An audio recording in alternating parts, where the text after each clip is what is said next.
dengan penumpangnya langsung, misalnya dengan pengangkut dia terikat dengan perjanjian pengangkutan. Jadi beda itu ya kedudukan perjanjian ini. Kemudian ada penerima. Nah, biasanya kalau yang diangkut itu adalah barang, pasti di sana di tempat tujuan ada orang yang menerima. Nggak mungkin barang nyampe dibiarkan saja nanti hilang. Maka di situ ya ada pihak penerima. Penerima ini bisa dia perusahaan, bisa juga dia individu. Ya, gitu. Jadi ada 4 pihak nih ya, ada pengirim barang atau penumpang, ada pengangkut, ada ekspedisi, ada penerima. Ya. Oke, hukum pengangkutan ini kan tinggal dibaca sendiri. Nah, dasar hukumnya ini ya, banyak sekali dasar hukumnya yang bisa dijadikan rujukan hukum ya, atau dijadikan sebagai payung hukumnya, azas legalnya, yaitu KUHD, KUH Perdata, Undang-Undang Nomor 22 Tahun 2009 tentang Lalu Lintas, Undang-Undang Nomor 1 Tahun 2009 tentang Penerbangan, Undang-Undang Nomor 17 2008 tentang Pelayaran, kemudian Undang-Undang tentang Perkereta-apian, kemudian ada juga Konvensi Chicago, ya ada Konvensi Warsawa, ada Protokol Guatemala City 1971. Ini dasar hukum semua, ya dasar hukumnya, dan masih banyak yang lain yang belum kita sebutkan di sini. Ya, masih banyak sekali peraturan perundang-undangan yang berkaitan dengan pengangkutan. Mungkin ada peraturan menteri, ya, ada peraturan pemerintah dan lain sebagainya yang belum kita sebut di sini. Nanti silakan kalian searching ya untuk PP-nya. Oke, nah apa nilai dari pengangkutan? Nah, pengangkutan barang itu memiliki 2 nilai. Nilai kegunaan tempat dan nilai kegunaan waktu. Kegunaan tempat waktunya, maksudnya dengan adanya pengangkutan barang dari satu tempat yang dirasakan kurang bermanfaat ke tempat yang lebih membutuhkan, maka barang tersebut akan lebih bernilai dan bermanfaat. Ini disebut nilai kegunaan. Misalnya di daerah Lampung Barat itu kan banyak sayuran, banyak orang panen sayur ya. Nah, kalau sayuran itu dibiarkan saja di daerah Lampung Barat, itu nggak akan berguna, nggak akan bermanfaat, karena terlalu persediaannya terlalu banyak numpuk di Lampung Barat misalnya. Maka perlu diangkut ke daerah yang membutuhkan. Nah, di Bandar Lampung kurang, nggak ada petani sayur misalnya, maka dibawa ke Bandar Lampung. Kenapa dibawa ke Bandar Lampung? Karena di sana orang lebih membutuhkan, ya, dengan cara dia dipindahkan dari tempat yang tadinya kurang membutuhkan ke tempat yang lebih membutuhkan, maka barang yang akan diangkut tadi tentu akan memiliki nilai dan manfaat, ya, tidak terbuang, karena sayur itu kan gampang sekali busuk ya. Oke, begitu juga pengangkutan tempatnya. Kalian mau ke kampus misalnya ya, dari kosan nggak punya kendaraan, maka salah satunya yang bisa kalian manfaatkan kalau untuk saat ini apa? Yang paling simpel sekarang ini ada Gojek ya, ada Grab, macam-macam, ada Maxim. Nah, kalau kalian diem aja nunggu angkot nggak datang-datang, tentu itu akan membuat terlambat datang kuliah. Maka dari adanya pengangkutan, tentu dari segi ini kita bisa memiliki manfaat waktu, ya, manfaat waktu. Jadi dengan adanya mengangkut pakai motor, dengan mengangkut pakai gerobak sapi, tentu dari segi efisiensi waktunya berbeda, ya. Yang tadinya mungkin harusnya nyampe-nya jam 1 siang, karena diangkutnya pakai pesawat misalnya ya, cuman makan waktu 30 menit dari Lampung ke Jakarta. Kalau pakai kereta api, pakai kapal laut bisa sampai 8-9 jam, belum lagi macetnya. Maka proses pengangkutan itu tentu moda yang kita gunakan itu akan menentukan waktu yang lebih simpel dan lebih singkat. Inilah disebut dengan kegunaan waktu. Dengan adanya pengangkutan barang yang diangkut, maka barang itu dapat dimanfaatkan tepat pada waktunya. Ya, jadi ngangkut itu juga kita pikirkan sarana yang akan kita gunakan. Kalau kira-kira waktunya mepet dan dia harus sudah sampai jam sekian, ya lebih baik kita gunakan moda yang lebih cepat. Karena moda pengangkutan itu kan ada yang menggunakan moda udara, ada moda laut, ya kapal, ada moda darat yaitu kendaraan roda 4 dan kereta api. Nah, biasanya pesawat kalau untuk efisiensi waktu lebih dipilih orang karena dia memiliki kecepatan yang jauh berapa kali lipat dibandingkan dengan kalau kita pakai kendaraan darat misalnya. Oke. Nah, ini perbedaan pengangkutan barang dengan pengangkutan penumpang. Kalau pengangkutan penumpang, pengangkutan orang, ya tidak terdapat tanggung jawab dalam penyerahan. Jadi begitu orang itu sampai tempat tujuan, nggak perlu ada penyerahan, nggak perlu ada yang namanya penerima yang siap menerima. Tapi kalau mengangkut barang, ya begitu dia sampai di bandara X misalnya ya tempat ditujunya, maka harus ada yang siap menerima. Nah, menerima itu untuk biasanya dia ada pihak tersendiri ya, bisa jadi dia mungkin si pengangkutnya yang penerima itu adalah orang yang bekerja sama dengan pihak yang mengirimkan tadi ya, bisa jadi dia perusahaan tersendiri. Oke, nah ini unsur-unsurnya silakan nanti kalian baca ya. Nah, kemudian ini moda-moda pengangkutannya tadi yang Ibu jelaskan, ada pengangkutan darat, laut, dan udara. Ya, pengangkutan darat itu melalui jalan raya, bisa juga melalui kereta api. Kalau jalan raya biasanya kendaraan bermotor, roda 2, roda 3, roda 4. Kemudian ada juga melalui kereta api, ada kereta api yang khusus mengangkut barang, ada kereta api yang juga selain mengangkut orang bisa juga mengangkut barang. Kalau yang khusus mengangkut barang ini biasanya dia bentuknya kayak gerbong gitu ya. Dia hanya ngangkut barang, disewa untuk ngangkut barang. Bisa ngangkut misalnya kalau sekarang ini ya batu bara ya, bisa juga gelondongan kayu dan lain sebagainya. Itu kalau kereta api.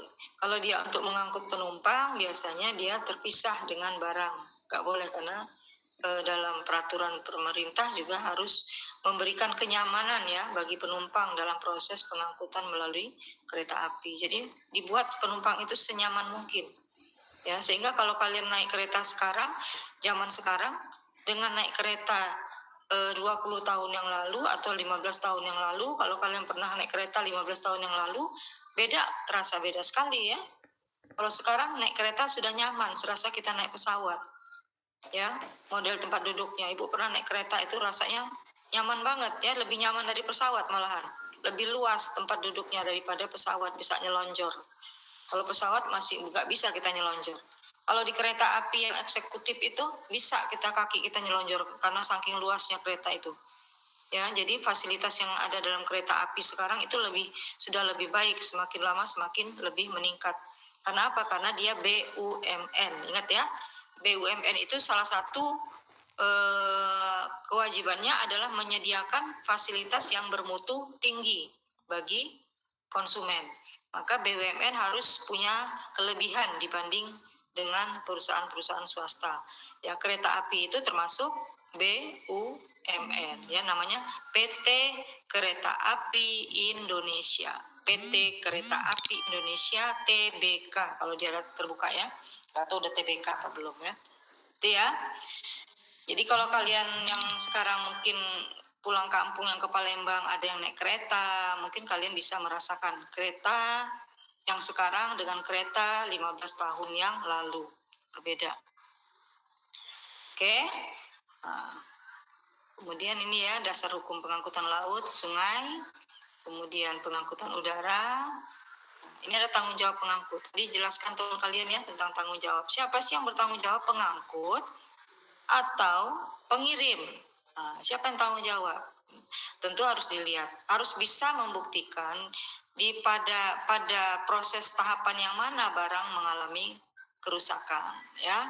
Kalau mungkin dia terjadi kerusakan pada saat proses pengangkutan, maka tentu pengangkut yang harus bertanggung jawab. Nah, pengangkut bisa menghindari tanggung jawab itu kalau dia bisa membuktikan. Maka dalam hukum pengangkutan ini terdapat atau terjadi yang namanya dalam proses pembuktian namanya pembuktian terbalik. Ya, jadi dia harus bisa membuktikan benar nggak dia tidak bersalah. Kalau dia bisa membuktikan bahwa terjadinya kerusakan bukan karena proses pengangkutan, maka dia bisa terbebas dari kewajiban membayar ganti rugi.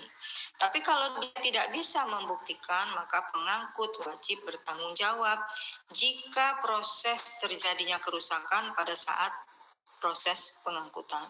Ya, kemudian kalau dia terjadi pada saat pengiriman itu melalui si pengirim, ya waktu kalian ngirimkan, kalian antar ke JNE, karena JNE itu sebagai pengirim posisinya, bukan pengangkut ya. Pengirim, ekspeditur, yang pengangkutnya itu adalah ya bisa dia melalui maskapai kalau dia pakai udara, bisa dia melalui sah bandar kalau dia menggunakan kapal laut ya, atau bisa melalui kendaraan roda 4, perusahaan apa misalnya ya, Damri kah atau apa yang ngangkut. Jadi pengangkut itu adalah kendaraannya, pengirim itu adalah ekspedisi. Ya, contohnya seperti yang tadi Ibu sebut, ada JNE, ada JNT, ada POS, ada Tiki, ada Si Cepat, macam-macam itu ya. Sekarang tambah banyak ya, sudah sangat banyak sekali yang namanya perusahaan-perusahaan ekspedisi itu ya. Banyak, karena berkembangnya jual beli online ya. Efek dari perkembangan jual beli online, maka perusahaan-perusahaan pengiriman barang itu semakin semakin menjanjikan ya, karena itu tiap hari orang nggak pernah berhenti itu ngirim barang melalui online. Apalagi kita sudah terbiasa jual beli online ya. Ada di sini yang punya bisnis jual beli online? Ada nggak? Ada nggak teman-teman di kelas ini? Atau kawan kalian yang punya bisnis jual beli online?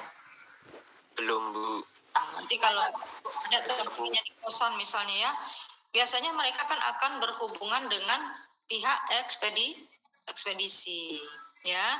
Nah, ekspedisi itu bukan pengangkut ya, ekspedisi itu pengirim. Pengangkutnya siapa? Pengangkutnya mungkin kalau dia pakai darat, yang dipergunakan adalah kendaraan mobil PT perusahaan atau perusahaan otobis atau apa ya. Nah, kalau dia pengangkutan melalui udara, pengangkutnya adalah maskapai penerbangan. Kalau dia pakai kereta, ya kereta api pengangkutnya. Jadi bisa jadi kesalahan, kerugian bisa terjadi mungkin dalam proses ekspedisi atau mungkin dalam proses pengangkutan. Atau mungkin di pengangkutan aman, waktu di gudang penerima rusak. Nah, karena di gudang penerima nggak hati-hati, dibanting-banting gitu kan. Bisa aja terjadi pada saat di gudang penerima. Nah, harus bisa dibuktikan. Memang agak sulit ya membuktikannya, tetapi disitulah apalagi kalau barang itu harganya miliaran, ya itu tentu harus benar-benar bisa dibuktikan. Kalau dia nggak bisa membuktikan, ya dia tanggung jawab bayar ganti rugi, gitu ya. Oke. Ingat, kalau dia tidak bisa membuktikan, berarti dia si pengangkut atau si pengirim harus membayar ganti rugi. Ini kita sebut dengan strict liability, ya, tanggung jawab mutlak. Ya, tanggung jawab mutlak pihak pengangkut atau pihak pengirim. Dalam istilah hukum dagang kita sebut dengan tanggung jawab mutlak atau strict liability, ya, antara pengangkutkah atau pengirim. Maka dalam proses pembuktiannya terjadi yang namanya pembuktian terbalik. Nah, pembuktian terbalik ini pihak yang dilaporkan itu yang membuktikan. Beda kalau pembuktian perkara pidana ya. Jaksa atau jaksanya yang membuktikan dengan gigih agar terbukti bahwa dia melanggar ketentuan hukum material. Kalau dia terbukti, jaksa berarti menang dalam perkara itu, bisa menuntut sesuai dengan tuntutan yang dia buat di dalam surat dakwaan. Tapi ini kan perkaranya bukan pidana ya, perkara ini perkara perdata ya. Kenapa perkaranya perdata yang ini pengangkutan ini? Karena dia diawali dengan perjanjian pengangkutan. Kalau dia diawali dengan kontrak, yaitu perjanjian pengangkutan, berarti ini masuk ke levelnya perkara perdata, bukan perkara pidana. Jadi jangan lapor polisi, dikit-dikit lapor polisi, nanti yang ada kalian kebebles sendiri ya. Ini adalah perkara perdata. Kenapa perkara perdata? Karena di sini yang kita tuntut adalah ganti rugi atas terjadinya wan prestasi, bukan terjadinya tindak pidana ya. Nah, gitu harus dibedakan nanti ya. Mahasiswa hukum harus tahu itu mana bedanya antara level perkara perdata dengan level perkara pidana ya. Ini murni perdata karena dia diawali dengan kontrak pengangkutan atau perjanjian pengangkutan. Pelanggaran terhadap isi perjanjian itu namanya wan prestasi. Nah, yang kita tuntut kepada yang telah melakukan kerugian tadi adalah karena wan prestasinya, bukan karena pidana. Kalau pidana urusannya dengan polisi. Kalau wan prestasi langsung gugat ke pengadilan negeri ya. Oke, silakan. Lanjut lagi. Ini materinya Ibu share.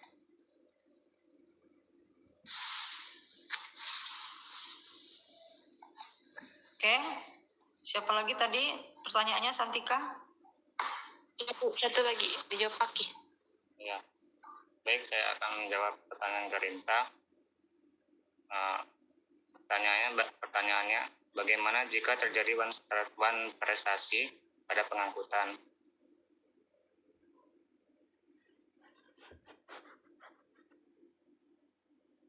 Perjanjian pengangkutan ini menimbulkan hak dan kewajiban dan tanggung jawab yang berbeda dari masing-masing pihak. Hak, kewajiban, dan tanggung jawab ini harus dipenuhi sebaik-baiknya oleh masing-masing pihak. Jika terjadi suatu kelalaian atau wan prestasi yang mengakibatkan suatu kerugian, jadi jika ada kerusakan dalam pengiriman, harus ada kerugian, tanggung jawab dari pengangkutan harus bertanggung jawab untuk mengganti kerugian pada pihak pengiriman atau pihak yang dirugikan.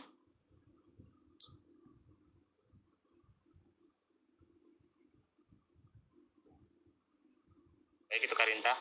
Mungkin itu bisa yang saya jelaskan. Baik, terima kasih atas penjelasannya.